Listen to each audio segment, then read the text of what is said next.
Bismillahirrahmanirrahim. Qala musannifu rahimahullahu ta'ala wa nafa'ana bihi wa bi'ulumihi fid daraini amin.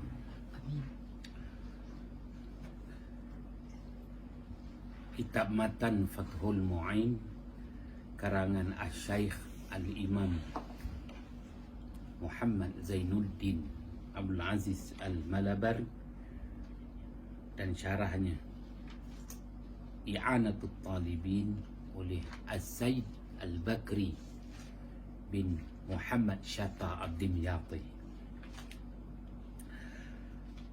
Kita nak bahaskan perkataan mutiqun lahu, ala mutiqin lahu.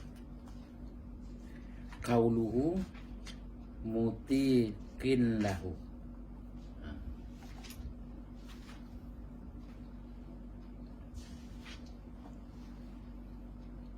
Mutiqin lahu ai lisawmi. Qauluhu perkataannya mutiqun lahu.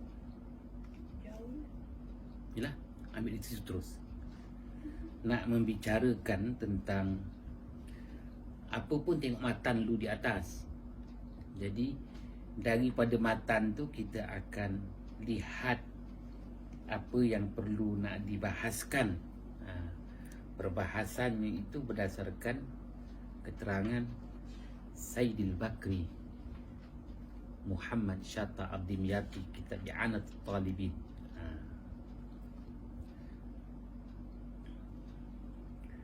Mutiqin lahu, yang berkemampuan, berkeupayaan menjalani ibadah puasa.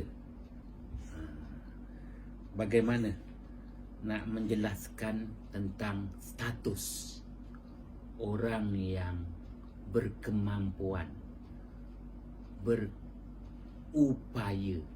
menjalani ibadah puasa.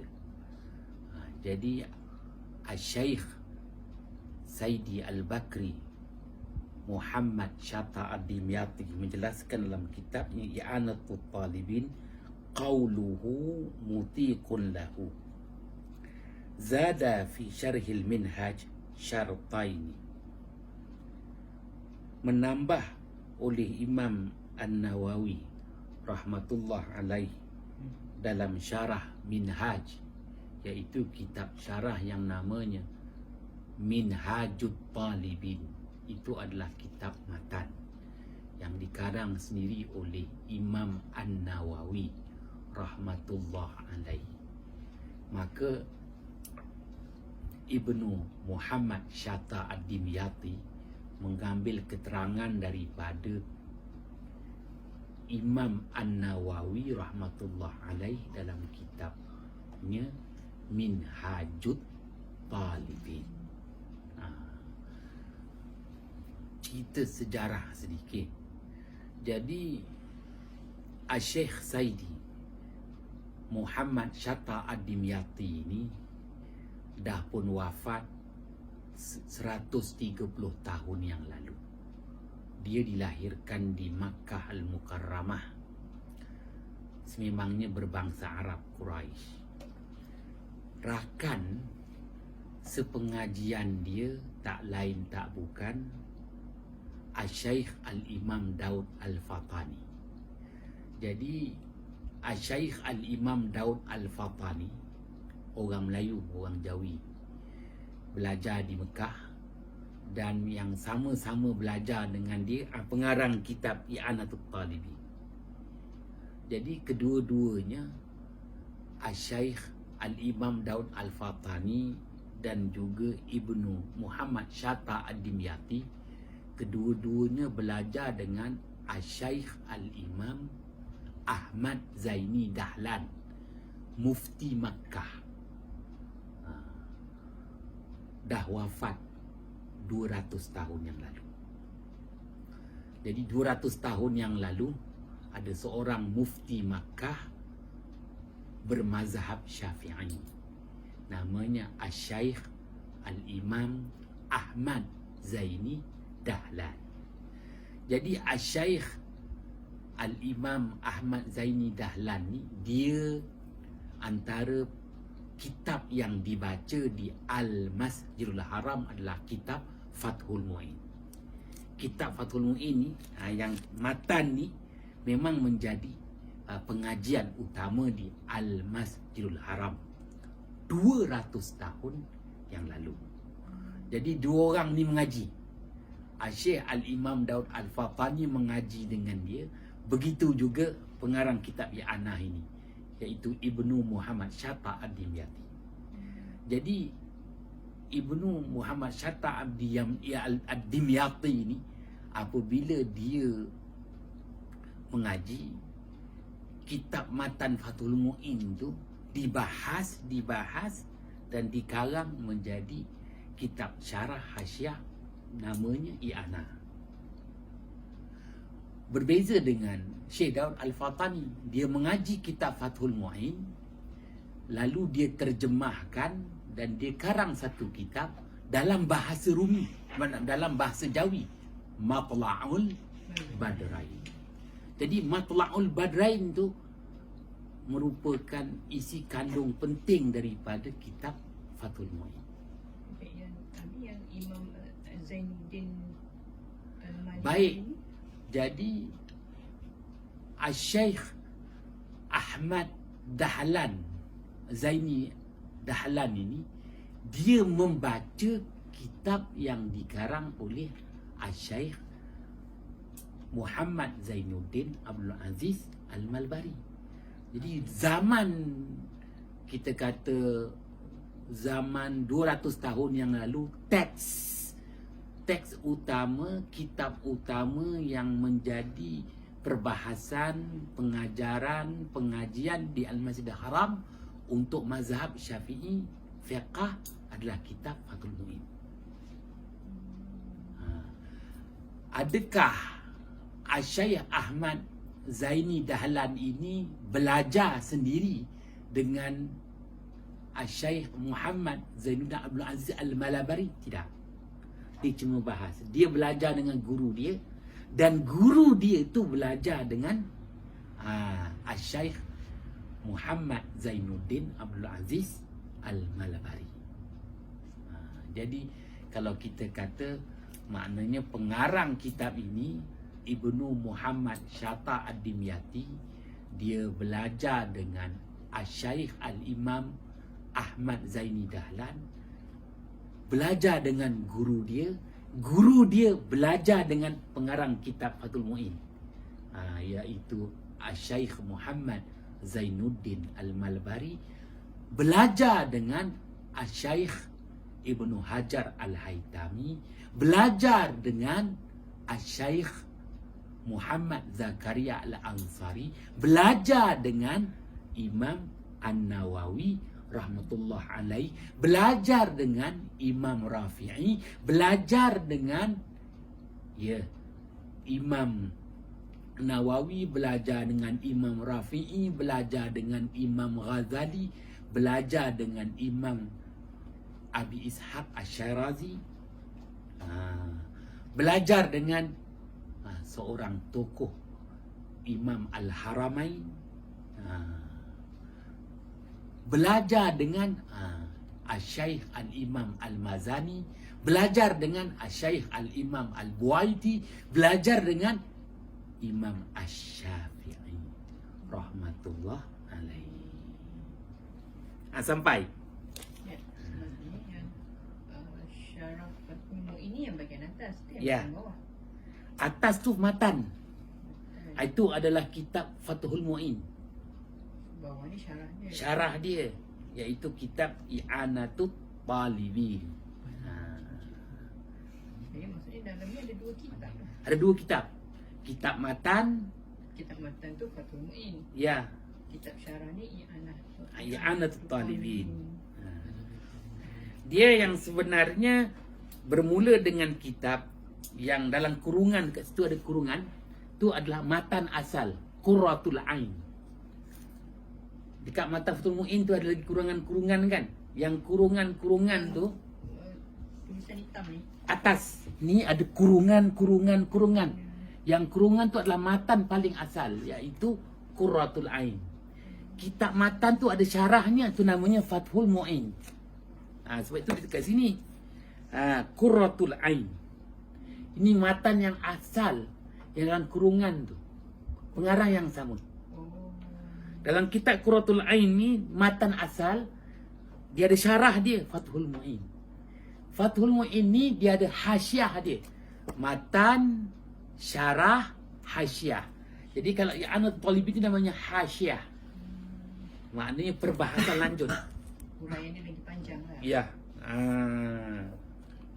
Jadi bila kita baca ni, kita akan baca 3 kitab sebenarnya. Matan yang asal Qurratul Ain, kemudian syarah dia Fathul Mu'in, dan hasyiah dia I'anatul Talibin.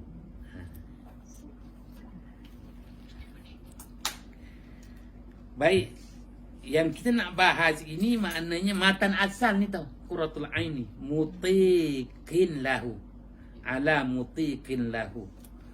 Nak status. Ni yang atas ni. Status orang yang benar-benar berkemampuan, orang yang benar-benar berkeupayaan menjalani ibadah puasa. Siapa yang mampu, siapa yang berupaya menjalani ibadah puasa, maka dibahas. Zada fi syarhil minhaj syaratain. Ada 2 syarat bagi meletakkan orang yang berkeupayaan menjalani ibadah puasa. Wahuma, keduanya itu, yang pertama as-sihhatu. Yang dimaksudkan di sini dah syarat. Syarat orang yang berkeupayaan menjalani ibadah puasa itu, yang pertama syaratnya sihat. Orang yang berupaya menjalani ibadah puasa itu, syarat yang pertama sihat. Syarat yang kedua wal iqamah, mendirikan. Maknanya dia mampu melaksanakan. Berupaya memang berupaya, tapi ada 2, berupaya melaksanakan atau berupaya tidak melaksanakan. Tapi dia berupaya untuk melaksanakan ibadah puasa sebagai syarat. As-sihhatu, sihat. Yang kedua, mendirikan, mampu, berupaya melaksanakan puasa. Wa'turidal awwalu, dan ditujukan kepada yang pertama. Apa pun syarat sihat. Pertama dulu sihat. Kalau orang tu sihat, dengan sendirinya dia berupaya, berkeupayaan, dan dia tidak ada alasan untuk minta pengecualian. Dia dah sihat. Bi'an quyidal itaqah yughni anhu. Bi'anna ataupun bi'anna qaidal itaqati yughni anhu. Dengan bahawasanya berkaitan, dia berkait dengan apa ni, dia bergantung kepada al-itaqah,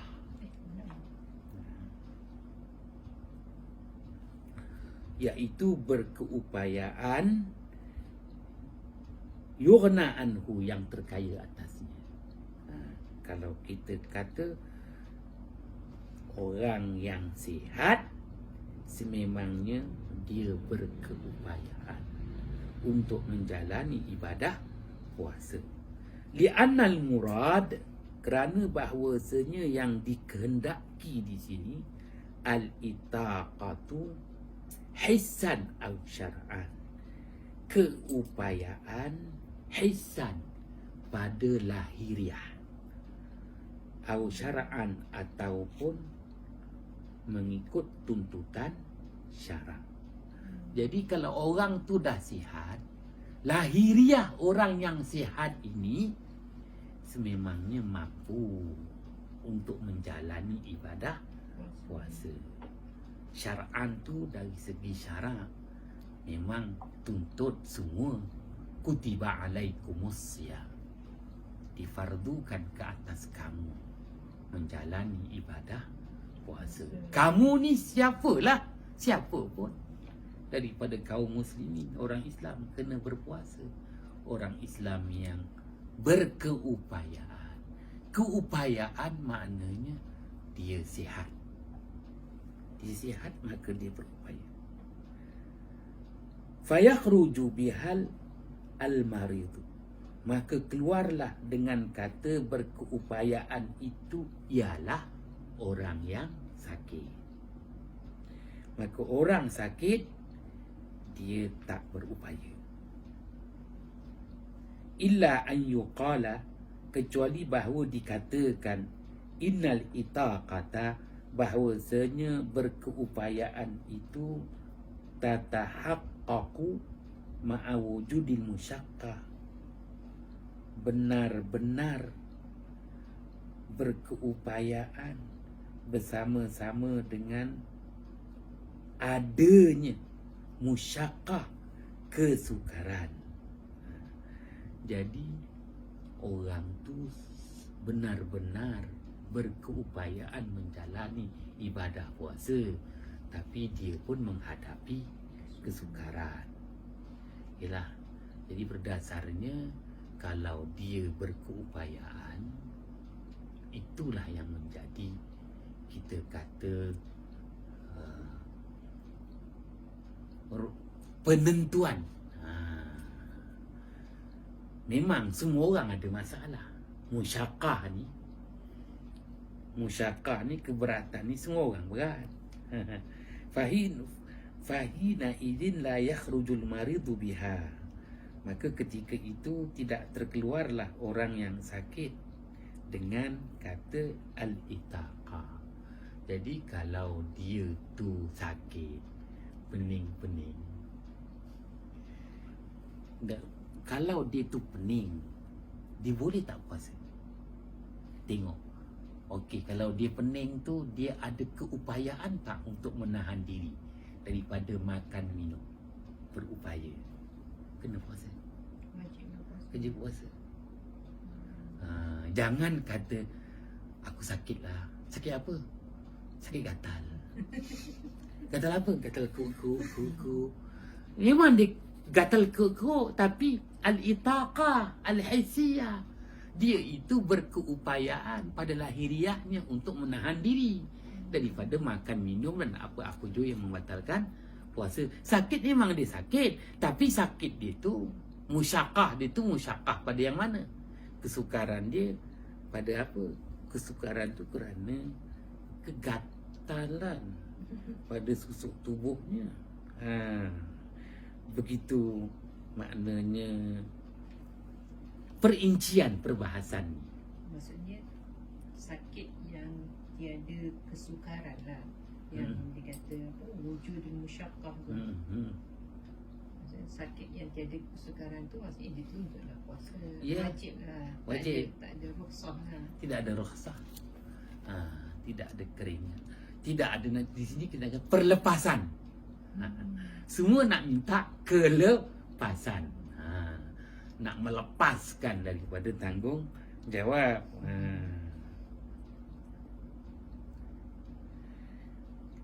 Diteruskan lagi dengan qaulu fala yajibu ala sabi. Katanya dibahas oleh Ibnu Muhammad Syata ad-Dimyati, fala yajibu ala sabi, maka tidak wajib atas kanak-kanak menjalani ibadah puasa, ai wa in sahha minhu, dan sekiranya sekalipun sah berpuasa daripada kanak-kanak. Baik, perkara ni telah kita bahaskan lagi tu.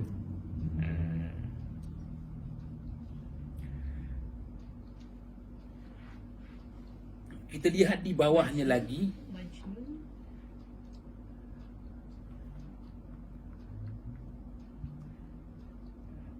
Wa qawluhu majnun. Tak payahlah tu.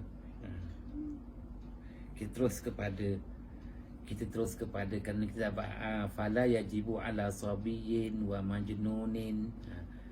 Kalau kita tengok matan di atas, fala yajibu, maka tidak wajib berpuasa ala sabiyin, atas kanak-kanak, wa majnunin, dan tidak wajib berpuasa ke atas orang yang gila. Yang kita nak bahas ni, wala ala man la yutiquhu.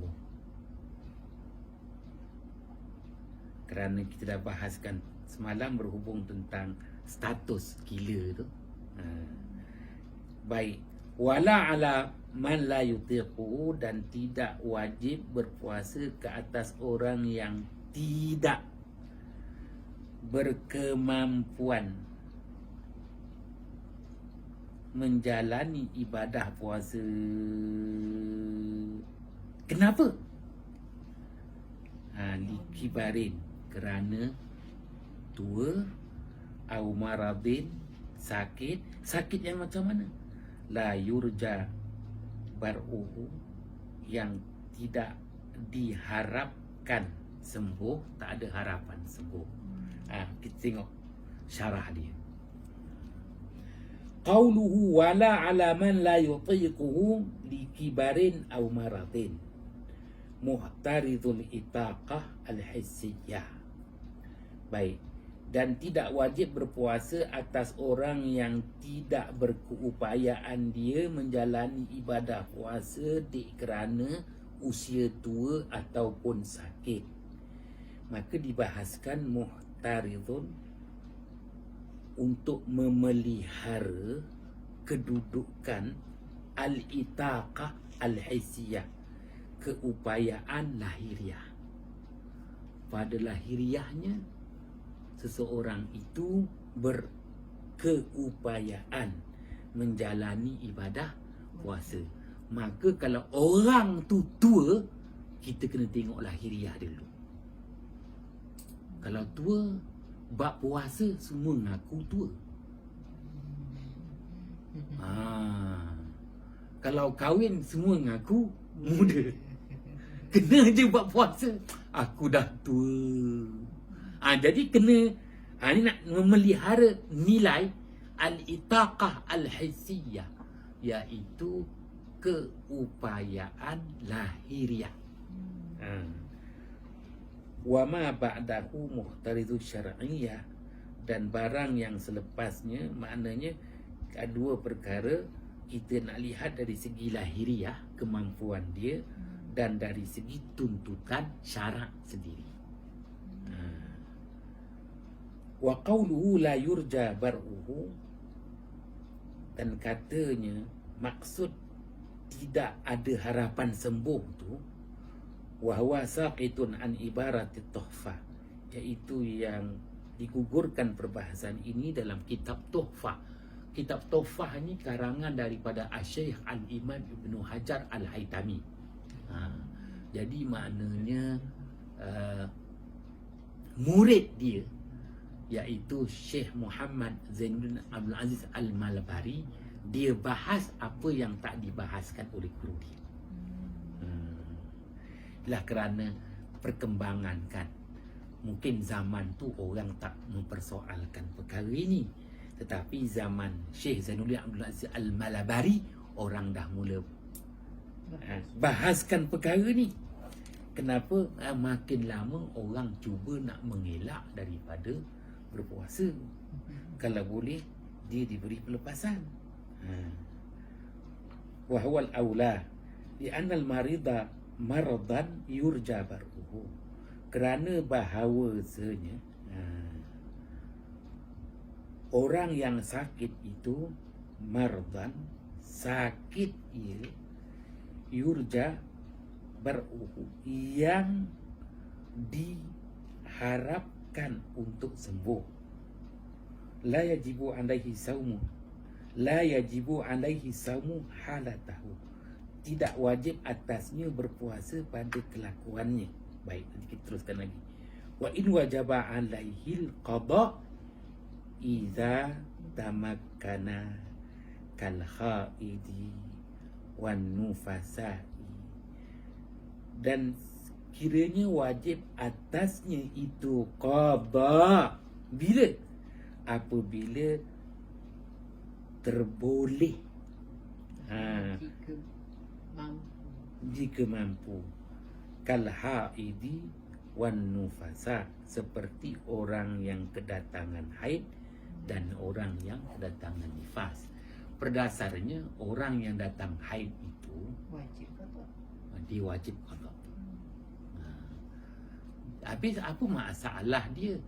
Dari segi itaqah al-haisiyah, maknanya keupayaan lahiriah, memang orang yang datang haid itu dia berkemampuan untuk menjalani ibadah puasa, tetapi syarak tak membenarkan orang yang haid dan orang yang nifas itu berpuasa. Kalaupun dia aku mampulah puasa, aku memang nak puasalah.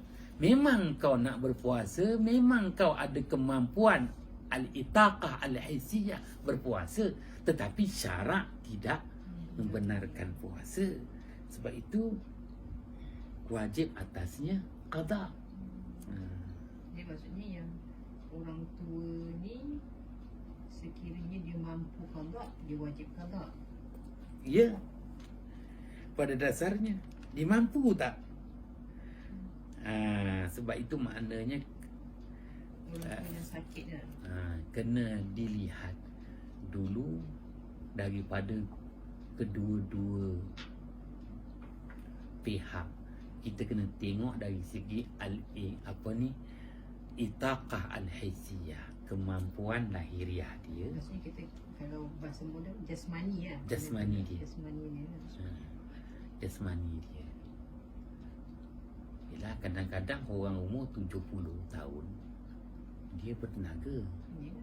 dia boleh. Dia kata 90 lebih kuat lagi. Kan?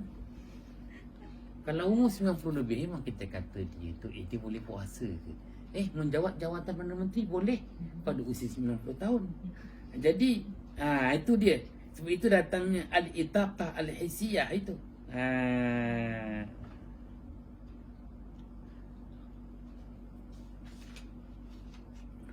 Baik, kalau tengok matan tu, kalau kita tengok matan,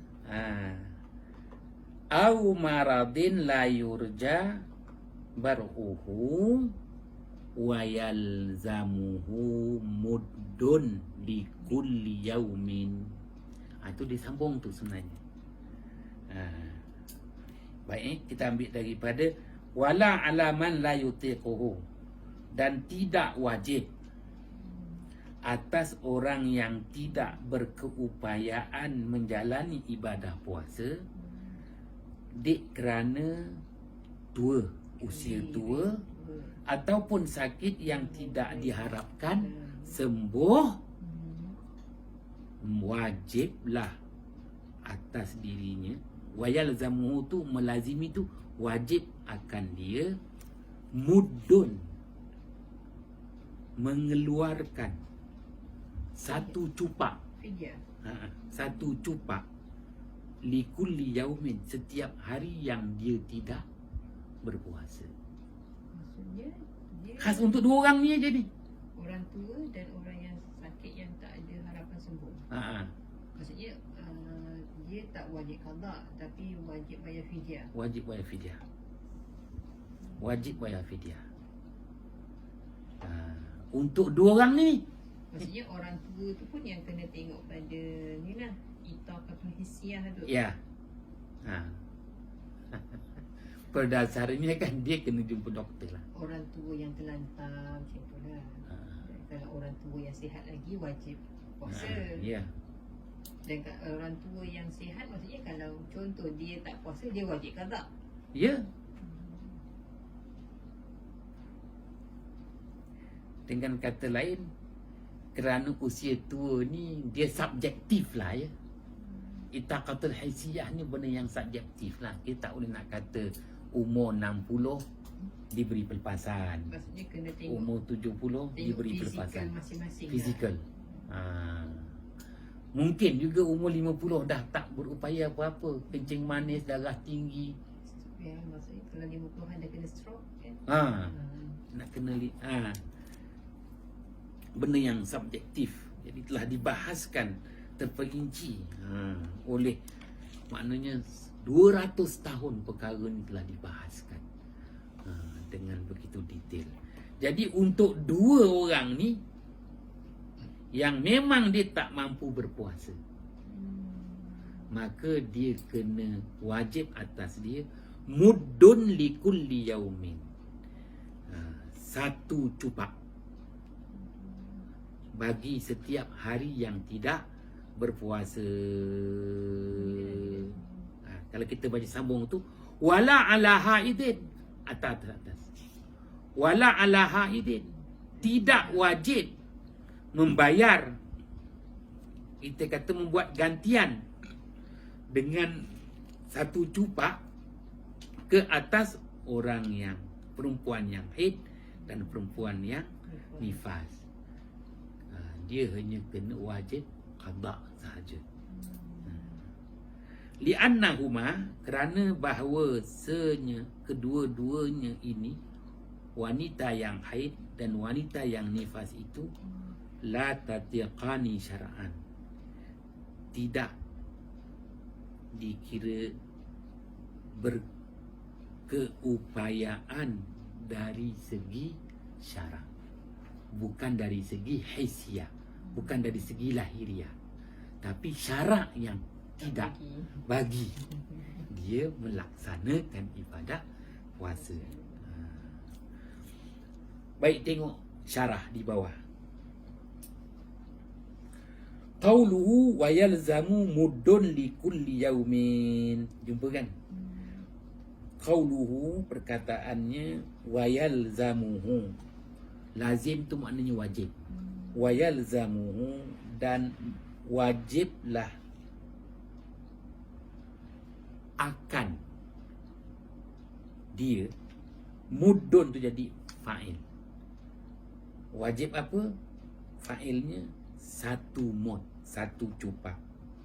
Likulli yaumin, pada setiap hari yang tidak berpuasa. Maksudnya kalau untuk bayar fidyah tu, maksudnya mesti sudah selepas melepasi Ramadan. Ya.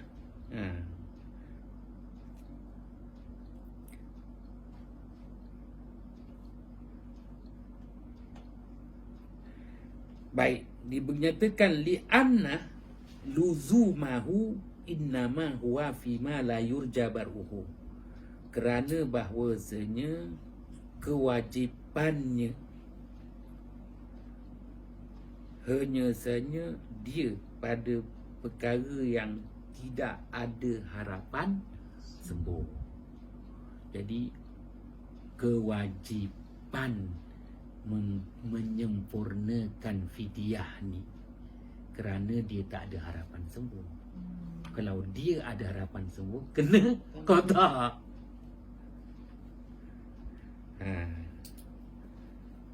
Amma ma yurja bar'uhu fala yalzamuhu ma'ahu. Adapun yang ada harapan sembuh, maka tidak wajib atas dia, maka tidak wajib bagi dia menyempurnakan fidyah, wajib qada. Jadi sebut begitu, amma ma yurja bar'uhu fala yalzamuhu ma'ahu zalika.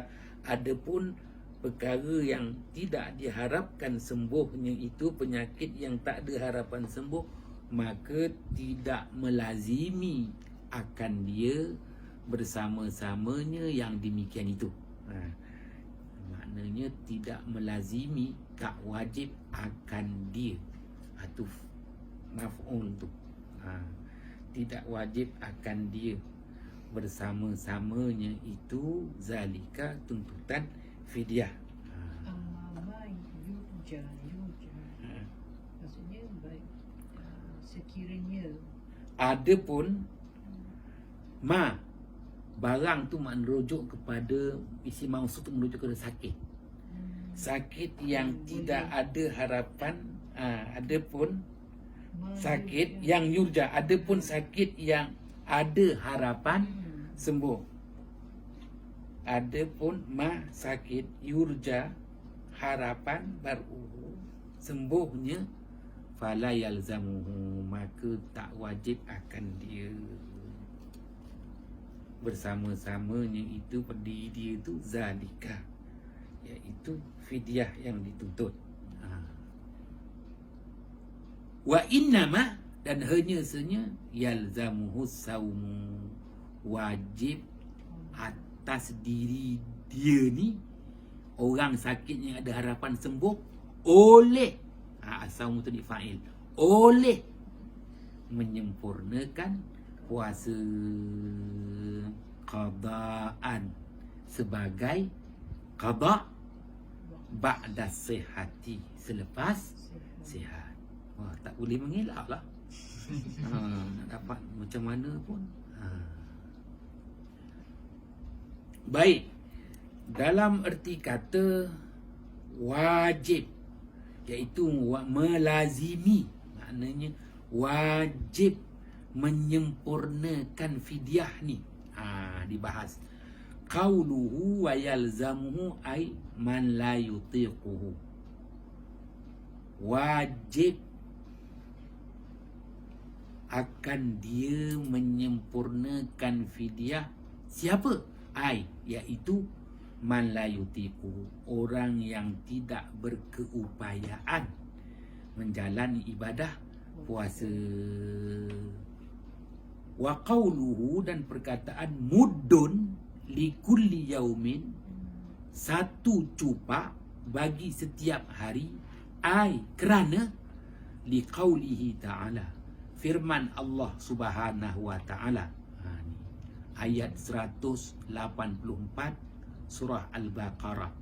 Wa 'alal ladzina yutiqunahu fidyatun ta'amu miskin, dan wajib ke atas orang-orang yang tidak berkeupayaan menyempurnakan puasa kerana tua ataupun sakit yang tiada harapan sembuh itu, fidyatun, menyempurnakan fidyah sebagai gantian.